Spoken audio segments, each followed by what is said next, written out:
Les forces de l'ordre sont en situation de gérer la guerre et cette guerre contre le terrorisme nous plonge dans un état d'urgence perpétuel. Alors, près d'un an après les attentats du 13 novembre, l'état d'urgence, cet état d'exception, peut-il devenir un état permanent et menace-t-il l'état de droit? On en parle avec mes invités. Serge Moati, bonjour. Bonjour. Vous êtes journaliste et réalisateur de ce documentaire. Vous avez été par ailleurs scénariste, producteur de cinéma, acteur, écrivain.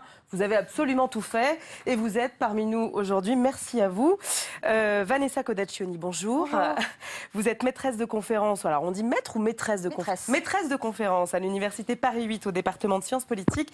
Et vous travaillez sur les questions de législation et de justice d'exception. Vous faites de la sociologie de la répression et de l'appareil d'État, sociologie des procès politiques. Vous avez signé Justice d'exception, l'État face aux crimes politiques et terroristes au CNRS édition en 2015. Bienvenue à vous. À côté de vous, Olivier Faure. Bonjour. Bonjour.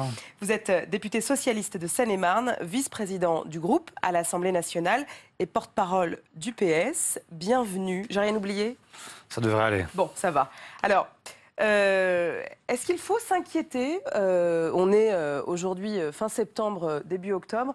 Ça fait près de 10 mois, voire près de 11 mois qu'on est dans cet état d'urgence. Est-ce qu'il faut s'en inquiéter, Serge Moati, de l'état d'urgence, de cet état d'urgence? Il faudrait surtout s'inquiéter du terrorisme que de l'état d'urgence. Mais là, on va faire le débat sur l'état d'urgence. Oui, le terrorisme, bien pardon, entendu. mais enfin, Oui, mais là, s'il n'y avait pas de terrorisme, il n'y avait pas d'état d'urgence. Alors en 2005, il y a eu l'état d'urgence, il n'y avait pas de terrorisme pendant les... Mais bon, on ne va pas faire non plus le débat sur 2005. Est-ce que selon vous, vous avez donc réalisé ce documentaire, est-ce qu'il faut s'en inquiéter? Est-ce que vous diriez qu'aujourd'hui, il y a une forme de déviance sur cet état d'urgence? Je ne le trouve pas. D'accord. Je ne le trouve pas.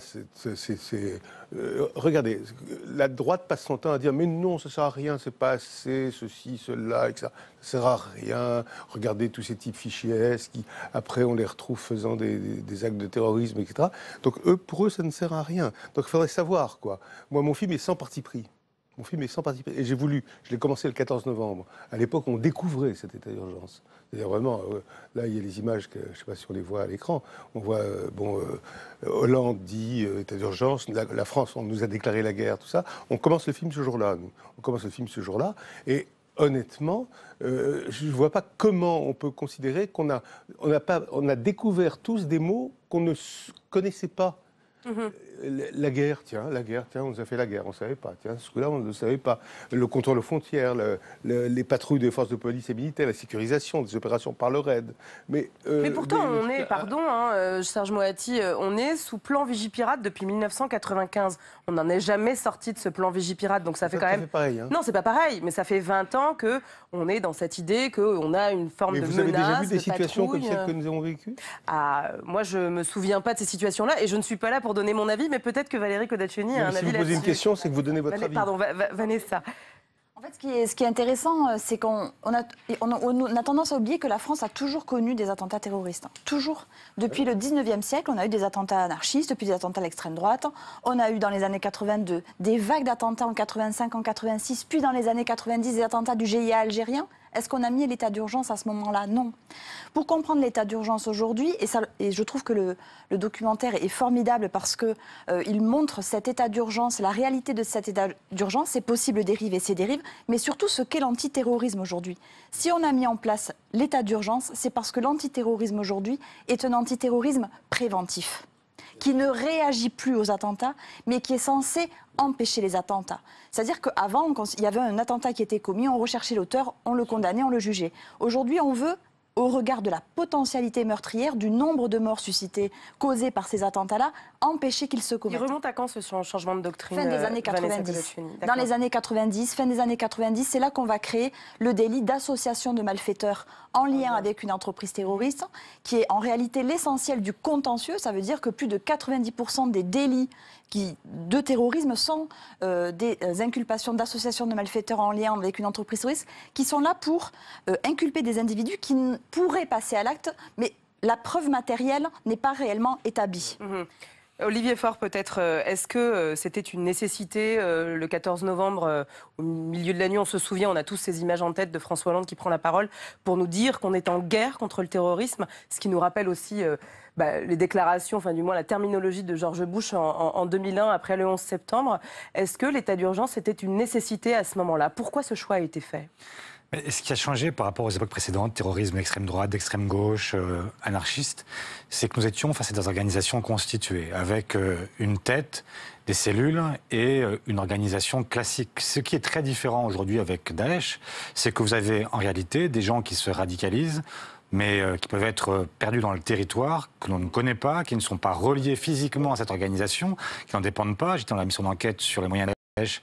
En fait, quand vous voulez commettre un attentat, vous allez directement emprunter à la banque 10 000 € pour acheter une voiture. Avec ça, vous achetez une Kalachnikov, des munitions, une voiture de location, un hôtel, et puis vous partez à l'action. Et donc, on a le terrorisme du pauvre, finalement. Oui, c'est le terrorisme low cost. Et donc, en réalité, face à cette menace nouvelle, il y a besoin d'utiliser des moyens différents. Et donc, effectivement, cet état d'urgence, bon, effectivement, a été mis en place dans un premier temps avec un effet immédiat, c'est-à-dire qu'on a pu aller perquisitionner, on a pu assigner à résidence des gens qu'on considérait comme dangereux. C'est vrai que plus le temps passe, et moi cet état d'urgence se justifie parce qu'en réalité, à la fois la loi est venue donner des moyens supplémentaires donc au pouvoir de police, et donc cette nécessité n'est plus absolue, et puis parce que quand vous avez commencé à aller taper dans la fourmilière, il y a un moment où en réalité vous n'avez plus de besoin, et les forces de police n'ont aujourd'hui... Alors là, on est quoi? C'est une manœuvre politique que de continuer en fait à le repousser et à le repousser? Non, je pense que dans le traitement du terrorisme aujourd'hui, il y a aussi un traitement qui est celui de la cohésion sociale, la cohésion du pays, et que ça compte beaucoup. On est dans une forme de communication. Le gouvernement agit en maintenant cet état. C'est plus que la communication. C'est-à-dire que vous avez... ce que vous dites. Vous vous rendez compte de ce que vous dites? C'est une question que je pose, Serge Moati. Vous vous rendez compte de ce que vous affirmez à travers votre question? Une question de communication. Les 86 mecs tués à Nice, c'est de la communication si on réagit. Vous vous rendez compte de ce que vous dites par rapport à ceux qui ont vécu ça? Les morts du Bataclan, communication.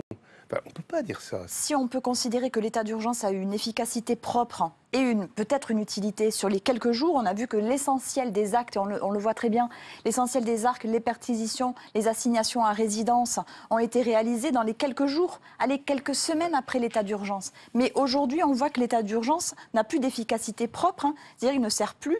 Et surtout, ce qu'on voit très bien, mais le documentaire le montre malgré tout, même si vous vous en défendez, les dérives. C'est-à-dire... Non, mais je les montre. Voilà. C'est ça. Et avec toujours ce profilage communautaire, cette possible stigmatisation des musulmans, avec des perquisitions administratives et des assignations à résidence qui avaient été là, mis en place pour des djihadistes et qui ont touché des militants écologistes et évidemment énormément, tout à fait, et énormément de musulmans qui n'avaient aucun lien évidemment avec des réseaux terroristes. Et puis ce qu'on voit très bien dans ce reportage, et je trouve ça formidable, c'est que est-ce qu'on voit un juge dans ce documentaire? Est-ce qu'on voit un procès? Non. Qui voit-on? Le RAID, les services de renseignement, l'UCLAT, donc les services spécialisés dans l'antiterrorisme, le ministre de l'Intérieur, Bernard Cazeneuve. Où sont les juges? Où est la justice? Olivier Faure. On aurait pu en voir en réalité, parce qu'on n'a pas suspendu l'état de droit pendant la période de l'état d'urgence. L'état de droit fait partie de l'état d'urgence. L'état d'urgence fait partie de l'état de droit, pardon. Et donc, en réalité, si vous êtes assigné à résidence et que vous contestez cette assignation, vous pouvez la contester devant le juge administratif. Monsieur Halim Abdelmalek a été absolument libéré. Bien sûr, libéré ensuite. Libéré par le Conseil d'État de l'état d'urgence. Voilà. Et donc, on est dans un pays de droit. En même temps, moi, je respecte tout à fait votre questionnement et votre regard, parce que dans une démocratie, ce qu'il faut, c'est à la fois se défendre, en prendre les moyens, les dispositions, et en même temps toujours s'interroger sur le fait de ne pas aller au-delà de ce qu'il est nécessaire de produire pour pouvoir se défendre. Mais ce que je voulais dire tout à l'heure sur l'état d'urgence, c'est que nous avons quand même besoin, non pas de communiquer au sens où on l'entend, comme les spin doctors, etc., mais nous avons besoin, malgré tout, d'arriver à communiquer sur une forme de cohésion. Et si, dans ce pays, les gens avaient le sentiment que nous baissions la garde, eh bien, nous aurions d'autres menaces qui pèseraient sur nous, avec des gens qui peut-être créeraient leur propre milice, qui se constitueraient elles-mêmes en brigade d'autodéfense, qui chercheraient à les traquer, etc.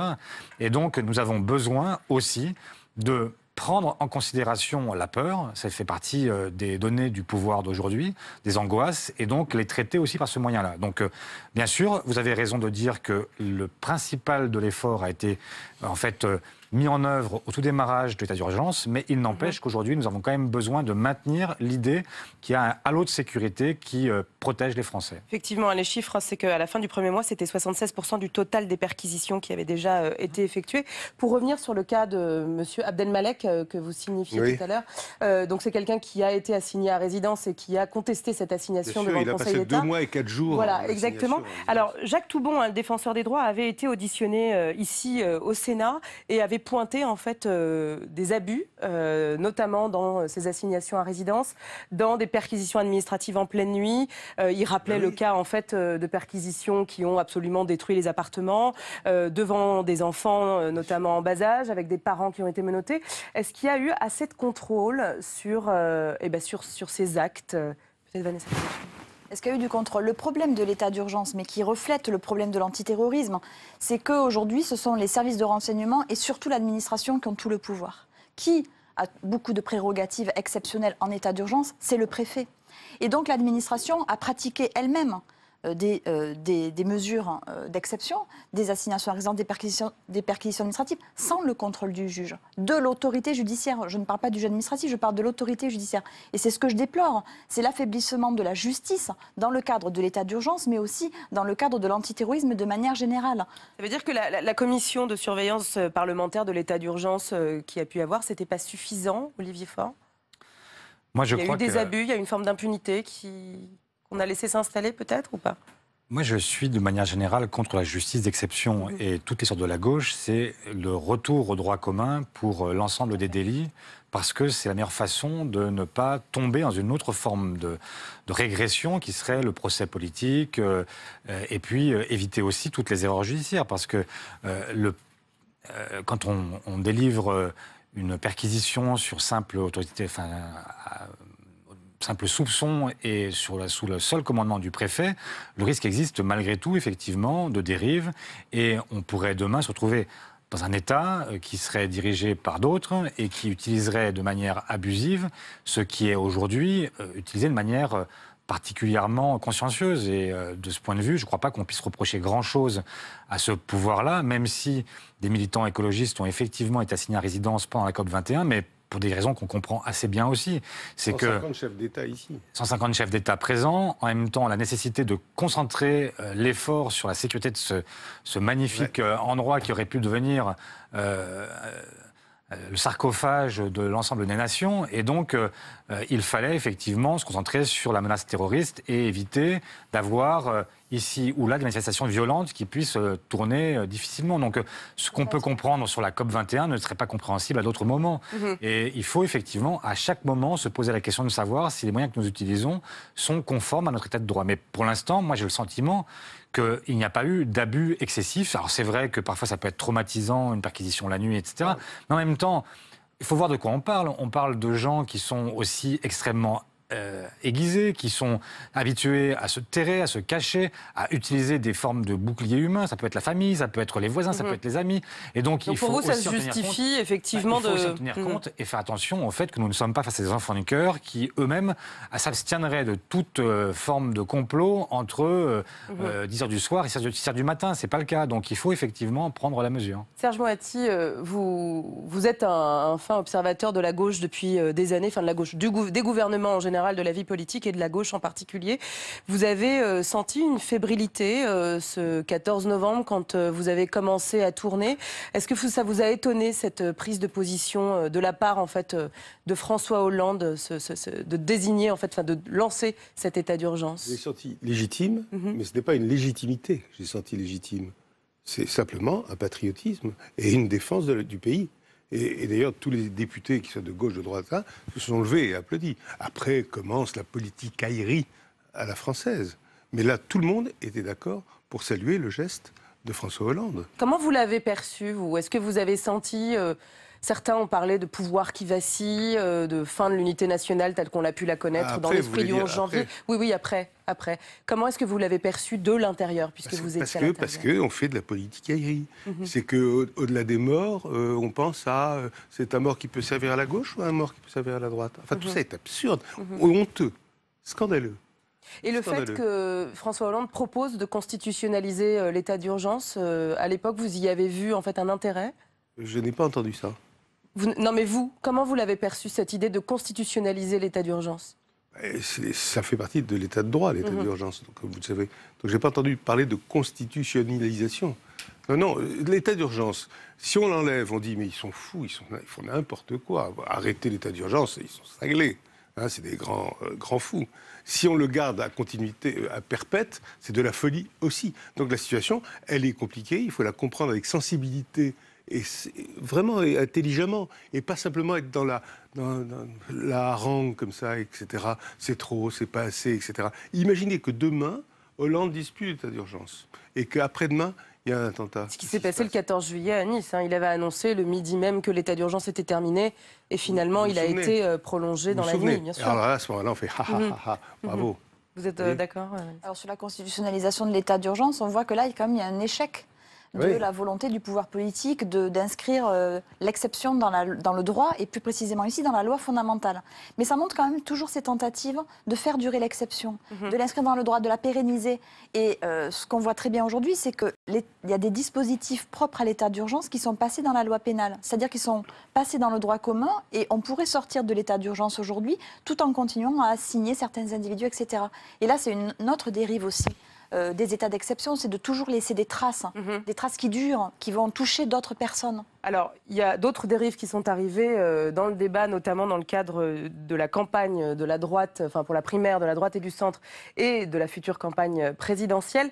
Avant d'y revenir, on réécoute un morceau du documentaire. On ne va pas créer un Guantanamo à Belle-Île. On ne va pas réouvrir l'île du Diable. Je pense que nos régimes ont évolué. Je pense que nous sommes quand même dans un pays d'accueil, de liberté. On ne peut pas mettre un mur autour d'un pays. On ne va pas commencer à reconstruire le mur de Berlin. Donc simplement, il faut mettre des filets de sécurité. Mais un filet, ça reste des trous entourés de ficelles. Donc oui, on essaie de resserrer les mailles du filet. Et pour autant, il faut prendre garde à ce que ces mailles du filet ne soient pas trop serrées pour entraver la liberté de chacun.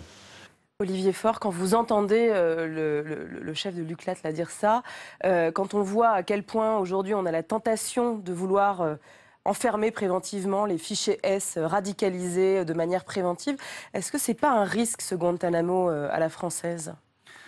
En tout cas, il est présent dans un certain nombre de discours aujourd'hui, dans un certain nombre de candidats de la droite. Mais c'est une absurdité totale. Guantanamo n'a rien empêché, nulle part. Même pire, il a servi d'argument aux djihadistes pour arriver à lever de nouvelles recrues. Ce sont les djihadistes eux-mêmes qui mettent en scène leurs victimes vêtues du pyjama orange pour pouvoir symboliser ce retour, cette vengeance. C'est presque un rite initiatique finalement. Presque, mais c'est surtout absurde parce que ça n'a servi à rien. Et donc, c'est là où on se demande effectivement ce qui se passe dans le crâne de ces gens-là, si ce n'est la surenchère qui ne sera jamais satisfaite parce qu'il y a toujours besoin de faire plus et davantage, mais malheureusement, ça ne sert à rien. Et c'est vrai que les fiches S, à quoi servent-elles? Parce que c'est vrai qu'on en parle souvent, on ne comprend pas. C'est quoi? Mais une fiche S, c'est jamais que vous, peut-être, parce que vous avez des origines, que vous avez un ami qui vous a demandé de porter un jour, gare de Lyon, un sac à une amie ou à un ami, et vous ignoriez à ce moment-là que vous transportiez une Kalachnikov ou un morceau de la Kalachnikov, et que vous êtes d'un seul coup suspecté d'être vous-même participante à une opération terroriste. Mais peut-être le faites-vous sans avoir jamais eu connaissance de tout ça. Et ça peut être S, c'est un soupçon, la fiche S. Et donc, si on vous dit que vous êtes fiché S, eh bien, tout simplement... C'est pas forcément que vous êtes radicalisé ou que vous faites partie d'une entreprise terroriste. C'est simplement le fait d'avoir parfois des liens avec des gens qui sont eux-mêmes radicalisés. Et donc, le fait d'avoir à chaque fois de mettre un gyrophare de la fiche S et de dire à quelqu'un qu'il est fiché S, mais c'est tout simplement arriver à expliquer au réseau qui se constitue quels sont ceux qui sont déjà pris dans les mailles du filet et ceux qui n'y sont pas encore. Et donc, si on veut arriver à démanteler des réseaux, c'est pas comme ça qu'on le fera. Et puis, par ailleurs, c'est quand même, on est dans un état de droit. On peut pas, sous prétexte qu'on soupçonne quelqu'un d'être effectivement un dangereux terroriste et que les soupçons sont à peine fondés, sont même pas fondés encore, parce que dans ces cas-là, on vous enferme. Mais on pense juste que vous pourriez être. Et à ce moment-là, on vous met en prison. Mais on risque d'être nombreux à être en prison pour des tas de raisons.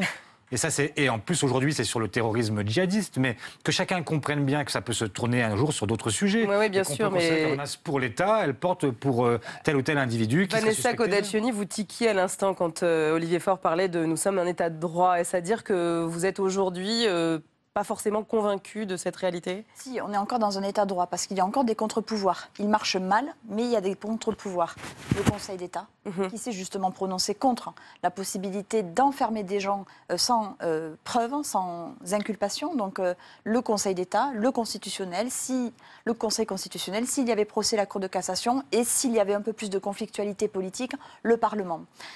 Sur Guantanamo, il faut faire extrêmement attention parce que tout le monde rit un peu de ces propositions-là, un peu farfelues, comme Cayenne, qui a été proposé par Dupont-Aignan, ou donc comme les camps d'internement. Il faut faire extrêmement attention. Nous avons connu des camps d'internement pendant la guerre d'Algérie et sous état d'urgence, alors que les parlementaires avaient explicitement mis dans la loi « nous ne créerons pas de camps d'internement ». Les préfets ont créé des camps d'hébergement qui étaient des camps d'internement contre le FLN, contre ses sympathisants réels ou supposés, et des milliers d'individus ont été internés dans des camps. Donc il faut faire extrêmement attention parce que c'est une réalité que nous avons déjà vécue et que beaucoup d'individus ont subi, et leurs familles. Sur Guantanamo précisément, ça a été dit, ça ne sert à rien. Mais pourquoi est-ce que des politiques, hommes ou femmes d'ailleurs, parlent de Guantanamo ? Il y a deux possibilités. Parler de Guantanamo, c'est une manière de dire on peut faire plus, on ne fait pas assez. Mais parler de Guantanamo aussi, c'est de dire on est mieux qu'eux, on est mieux que les Américains, regardez. Et donc, pour vous répondre à votre question de l'état de droit, oui, nous sommes dans un état de droit, mais cet état de droit aujourd'hui, il est rogné par de multiples législations antiterroristes, plus de 21 depuis 1986. Et c'est ça le danger. On est en train de cannibaliser, de rogner l'état de droit de l'intérieur par des multiples dispositions d'exception données aux services de renseignement, la surveillance qui se généralise, par le pouvoir que l'on donne aux préfets sans contrôle de la justice. Et là, c'est l'inquiétude. C'est-à-dire que progressivement, on est en train d'amoindrir cet état de droit. Olivier Faure et ensuite Serge Moretti.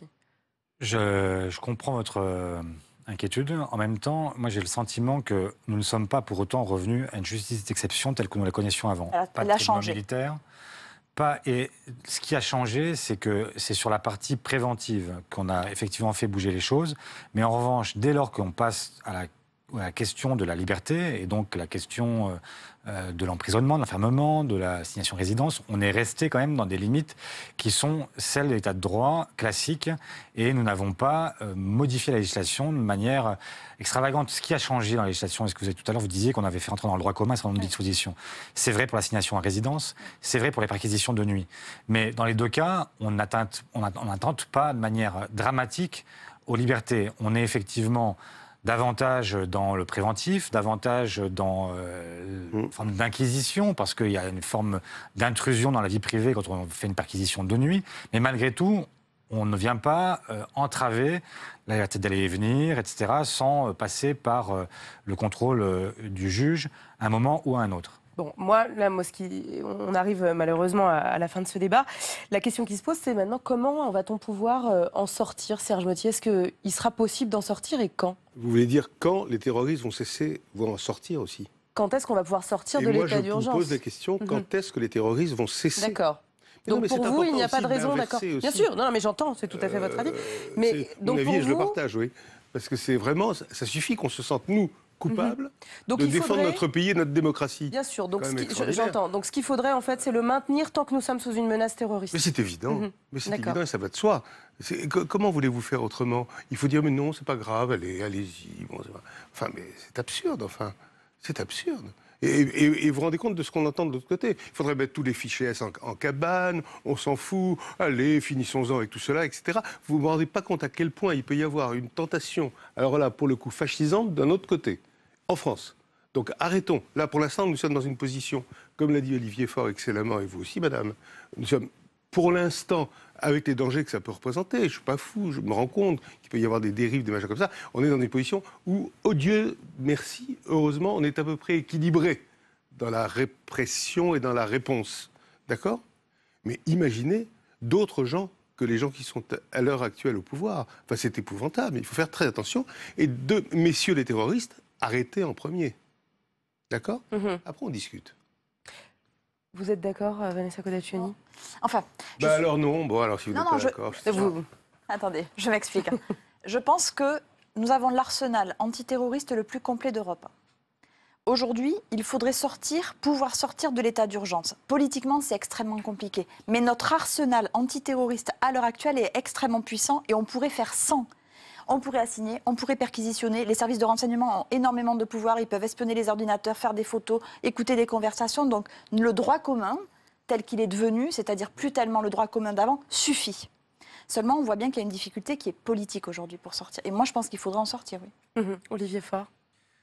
Oui, mais vous venez de tout dire. En fait, on est parfois dans les symboles aussi. Et il faut aussi donner à un pays des symboles. Et il y a un moment où il faut arriver à faire partager une vision. Et donc, faire comprendre ce que l'on fait. On pourrait dire qu'on retire l'état d'urgence aujourd'hui, ce ne serait pas compris. Même si vous avez raison de le souligner, depuis le mois de juin, nous avons fait voter en fait une nouvelle loi antiterroriste qui permet effectivement les moyens d'état d'urgence dans le cadre du droit commun quand il s'agit de lutter contre le terrorisme. Et donc, nous avons là l'arsenal juridique suffisant. Mais en même temps, il faut arriver à faire comprendre ce que nous faisons. Et donc, c'est la raison pour laquelle, c'est tout à l'heure ce que disait Serge Moati, vous dites qu'on arrête l'état d'urgence demain matin. Et après-demain, il y a un attentat. Tout le monde vous dira que c'est en juillet. Que c'est en lien avec l'interruption de l'état d'urgence. Ça n'est absolument pas le cas, puisque les moyens sont restés les mêmes. Mais enfin, voilà la difficulté. Et nous nous adressons aussi à une population qui ne regarde pas toujours Public Sénat, qui n'a pas forcément accès à l'information de la même façon, qui n'est pas aussi attentive. Et donc, c'est tout ça qu'il faut. Parce qu'il faut emmener un pays et continuer... Pour éviter une véritable fracture telle que vous en parlez, Serge Moati, dans le documentaire. Si nous ne le faisons pas, le risque, c'est que demain, il y ait des gens qui, apprentis sorciers, fassent exactement l'inverse et nous disent il ne se passe rien, il ne se fait rien, rien n'est suffisant. Et donc, nous allons prendre les choses en main. Et là, vous verrez... C'était notamment la position d'Alain Juppé dans les colonnes du Monde la semaine dernière et qui disait le risque, c'est une guerre civile. Oui, absolument. Et dans cette question, et dans ce film, les questions sont posées. Bien sûr. Toutes les réponses ne sont pas forcément là, mais les réponses démocratiques sont là. En tout cas, elles sont posées, les questions. Merci. On le sait, on n'est pas idiots, on a compris qu'il pouvait y avoir des dangers.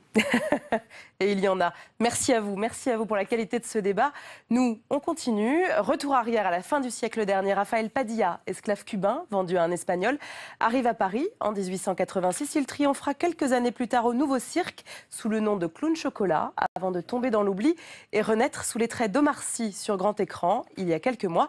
Derrière l'histoire de ce clown, c'est une histoire du rire et de la représentation des Noirs que nous propose Judith Siboni, sa réalisatrice. Chocolat, une histoire du rire, c'est tout de suite. Vous êtes